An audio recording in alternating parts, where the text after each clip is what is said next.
అందువల్ల ఇక్కడ ఇప్పుడు నేను ఇంతకుముందు పృథ్వీతో కూడా అన్నాను, ఇక్కడ చాలామంది చాలా విషయాలు మాట్లాడారు. బహుశా అన్ని విషయాలతో అందరూ ఏకీభవించారు. కానీ నాగరిక ప్రజాస్వామిక సమాజానికి ఉండాల్సిన లక్షణం ఏంటంటే, ఏ అభిప్రాయాలు ఉన్న వాళ్ళైనా ఒక వేదిక మీద ఉండి మాట్లాడగలగాలి. అది నాగరిక సమాజానికి ఉండాల్సిన లక్షణం. సో ఇక్కడ ఉన్న వాళ్ళందరికీ ఒకటే కన్సర్న్ ఏంటంటే, స్వేచ్ఛను హరించకూడదు. ఇక్కడ మాత్రం డిఫరెన్స్ ఏం లేదు కదా ఎవరికి. భావ ప్రజ్ఞా స్వేచ్ఛను హరించకూడదు. భారత రాజ్యాంగం కల్పించిన ఆర్టికల్ 19(1)లో కల్పించిన భావ ప్రజ్ఞా స్వేచ్ఛను హరించకూడదు. హరిస్తే ఏం చేస్తారు? కేసులు పెడతారు. నేను అన్నాను అరెస్ట్ చేస్తారని భయమా సార్ అన్న. భయం ఉంటే యాంటిసిపేటరీ బెయిల్ పోతాను, పోలే కదా అన్న. ఇంతవరకు యాంటిసిపేటరీ బెయిల్ పిటిషన్ వేయలేదు, వేయను కూడా. ఎందుకంటే నవ్వుతూ అన్నా, నా జీవితంలో చాలా అనుభవాలు వచ్చాయి, అసెంబ్లీతో సహా. ఒక జైలు అనుభవం రాలే, అది కూడా పోయి చేస్తే నా ఆత్మకథ పూర్తవుతుంది, ఇంకో చాప్టర్ అని చెప్పాను. సో అందువల్ల అరెస్ట్లకు భయపడే వాళ్ళమైతే ఇక్కడ దాకా రాకనే పోయేవాళ్ళం.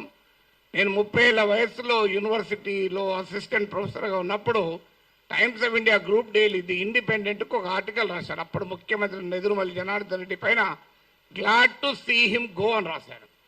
అప్పుడు చీఫ్ మినిస్టర్ ఆఫీస్ నుంచి వైస్ ఛాన్సలర్ ఫోన్ వస్తే నన్ను పిలిపించాడు. ఏం నాగేశ్వర్, పెళ్ళై 4 ఏళ్ళు అయింది, కొడుకు పుట్టి 1 ఇయర్ కూడా కాలే, ఇప్పుడు నీ ఉద్యోగం తీసేస్తే ఏమవుతుంది అన్నాడు.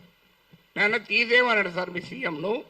ఒక 30 ఏళ్ళు అక్కడ ఇక్కడ ట్యూషన్లు చెప్పుకొని బతుకుతా, 30 ఏళ్ళ తర్వాత కోర్టులో సుప్రీంకోర్టుకి వెళ్ళి ఈ డబ్బులన్నీ తెచ్చుకుంటే జూబ్లీహిల్స్ ఇల్లు కట్టుకుంటా అని చెప్పాను. ఎందుకంటే నాకు అదొకటే మార్గం కనబడుతున్నది సార్, లేకపోతే లేదని చెప్పిన. అంటే అందువల్ల 30 ఏళ్ళ వయసులోనే భయపడలే, 62 ఏళ్ళ వయసులో భయపడతామా? సో అందువల్ల అది భయపడే ప్రసక్తే లేదు. అరెస్ట్ ఇంతవరకైతే మీకు ఫ్యాక్ట్స్ కూడా చెప్పాలి. ఎందుకంటే ఇక్కడ మాట్లాడిన వాళ్ళు చాలామంది బహుశా టీవీలు మిస్లీడ్ చేసిన రాంగ్ ఇన్ఫర్మేషన్తో కూడా ఉన్నట్టున్నారు. నా దగ్గరికి అరెస్ట్ చేసడానికి ఎవరైతే రాలే ఇప్పటి వరకు, రారని నేను చెప్పను, ఇప్పటి వరకు రాలేదు. హైదరాబాద్కు వచ్చారేమో తెలియదు, మా ఇంటికి రాలే. అయితే అక్కడ తెలంగాణ పోలీస్ ప్రొటెక్షన్కి వస్తే వాళ్ళ ఫోటోలు వేసి మనం మీడియాలో ఆంధ్ర పోలీస్ వచ్చిందని రాశారు. ఆ వీడియోలో ఉన్న వ్యక్తి మన టోలీచెక్ సిఐ. సో అలా కూడా వచ్చాయి వార్తలు. ఆ వార్తలు కూడా ఇట్లాంటి పత్రికల్లోనే వచ్చాయి. పోనీ వీళ్ళు ఇక్కడ మనకు అర్థం కావాల్సింది అంటే, ఒకటి రాజ్యం ప్రభుత్వమే నేరుగా కేసులు పెట్టింది. ఏంటా కేసులు? కులచిచ్చు పెట్టానట. నేను నా మాటలో ఎక్కడ కులమన్న పదమే లేదు, కులచిచ్చు పెట్టాను. పవన్ కళ్యాణ్ మాటల్లో కూడా చెప్పాడు కులం.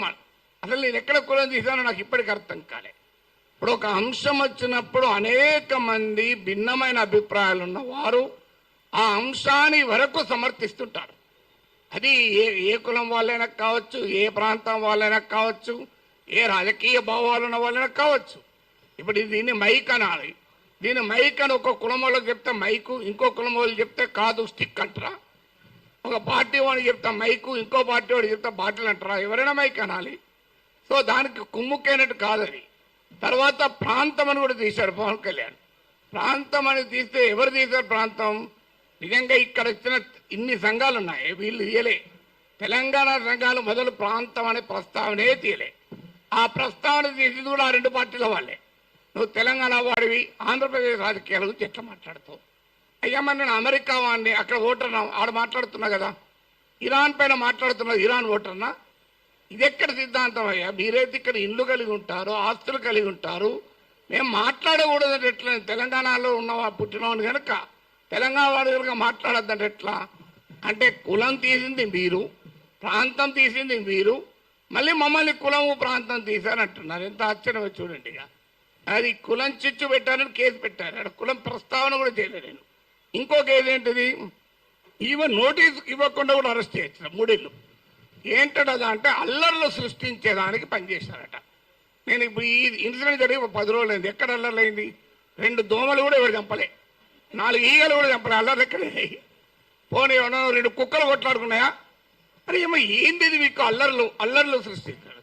అదే కాదు, ప్రజా జీవితాన్ని అల్లకల్లోలం చేశారట ఒక కేసు. జోకేంద్ర వాళ్ళు పెట్టిన కేసులు మనకు నవ్వొస్తాయి. మీరు ఎంతమంది చూశారో తెలియదు నాకు ఎఫ్ఐఆర్లు. ఆ సెక్షన్ నేను చూస్తే ఆ లాలోనే ఉంది, this section is not applicable for words అన్నాడు.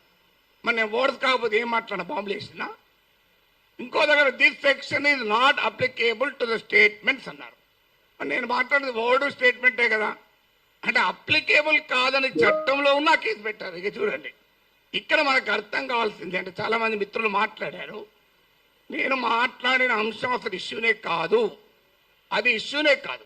నన్ను కులం అన్నారు. ఇప్పుడు ఇంతకుముందు విమలక్క గారు చెప్పారు, నేను ఏ కులంలో పుట్టాలనే హక్కు నాకుంటే, అది అవకాశం నాకుంటే అది నేను డిసైడ్ చేసుకుంటాను. ఎక్కడో చోట పుట్టిన తర్వాత ఎక్కడున్నాం అనేది పాయింట్ కదా.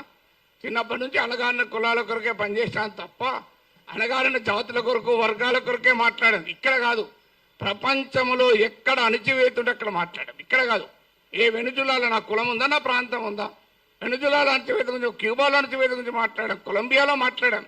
అక్కడ ఎవరి కులాలు ఉన్నాయి, ఎవరు ఏమున్నాయో మాకు. సో ఎక్కడ అణచివేతుంటే అక్కడ మాట్లాడతాం.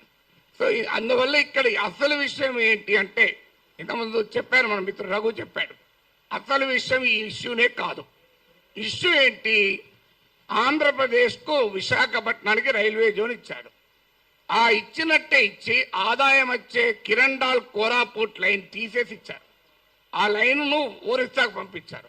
ఆంధ్రప్రదేశ్లో ఒక్క రాజకీయ పార్టీ అడగదు. నా పైన గంట సేపు డిబేట్ పెట్టే టీవీ ఛానల్ కూడా అడగవు. విచిత్రం ఏంటంటే, అయ్యా మరి ఈ రైల్వే జోన్ ఇచ్చారు, ఆదాయాన్ని ఇచ్చేదాన్ని తీసుకుపోయి ఒరిస్సాలో కలిపారు, ఇది అన్యాయం కదా అని ఒక్కరు అడగలే. నాగేశ్వర్ పైన 1 hour డిబేట్ పెట్టిన వాళ్ళకు ఆంధ్రప్రదేశ్ ప్రజల కోసం అవసరమైన ఈ ఒక్క టాపిక్ మీద ఎందుకు డిబేట్ పెట్టరు? ఆన్సర్ లేదు. ఇక మీకు మచిలీపట్నం పామర్రు ప్రాంతంలో మీకు విలువైనటువంటి ఆయిల్ అండ్ గ్యాస్ నిక్షేపాల్ని ఓఎన్జీసీ కనుగొంటే అత్యంత చరిత్ర జరిగిన దుర్మార్గ చరిత్ర గల వేదాంతకి ఇచ్చేశారు. తూత్కుడిలో ప్రజల్ని చంపినటువంటి వేదాంతకి ఇచ్చారు. ఇది ఆంధ్రప్రదేశ్లో ఏ ప్రధాన పార్టీలు రెండూ అడగలే. ఇక్కడ నా మీద డిబేట్ పెట్టిన టీవీ వాళ్ళు అడగలే. విచిత్రం ఏదంటే, కానీ నేను అడిగాను, అది కోపం ఏంటంటే ఇలాంటి ఉదాహరణ 100 చెప్పగలుగుతాను. అందువల్ల పబ్లిక్గా క్వశ్చన్ చేయకూడదు. అందువల్ల ఒక్కసారి బెదిరిస్తే దాన్ని డాక్ట్రైన్ ఆఫ్ చిల్లింగ్ ఎఫెక్ట్ అంటారు. అంటే బెదిరిస్తే వీడు నోరు విప్పడని. కానీ గుర్తుపెట్టుకోవాలి, ఎంత బెదిరిస్తే అంత బిగ్గరగా అడుగుతాం, పని కట్టుకొని కూడా అడుగుతాం. అదే నేను అన్నది. అదే అని యుద్ధం మీరు మొదలు పెట్టారు, నేను ముగిస్తాను అన్నారు. మళ్ళీ దాన్ని పెట్టుకొని యుద్ధం చేస్తావట అంటారు. అయ్యా నేను ఏమన్నా అందులో క్లియర్గా నా ప్రజా సమస్యల పైన అన్నా. అంటే ఇప్పుడు ఇంకా దానిపైన కేసు పెట్టలేదు. బహుశా ఎఫ్ఐఆర్ ఛార్జ్ షీట్లు యాడ్ చేస్తారో తెలియదు. కానీ ఒక్కడు మాత్రం మళ్ళీ చెప్తున్నాను, మీరు అరెస్ట్ చేసుకుంటారా, కేసులు విత్డ్రా చేస్తారా, చెయ్యరా, అది మీ ఇష్టం. మేము మాత్రం మాట్లాడుతూనే ఉంటాం. We will die but we will not give up our right to free speech అన్నది మా మాట. చావనన్నా చేస్తాం కానీ మాట్లాడే హక్కును వదులుకోము. నీకే అణిచివేత వేసినా దానికి మేము సిద్ధం, సంతోషం. మీరు వస్తారంటే చెప్పండి, టైము ప్లేస్ కూడా చెప్పండి, ఆడికి వస్తా, కావాలంటే అరెస్ట్ చేసుకోండి. Thank you very much. Telangana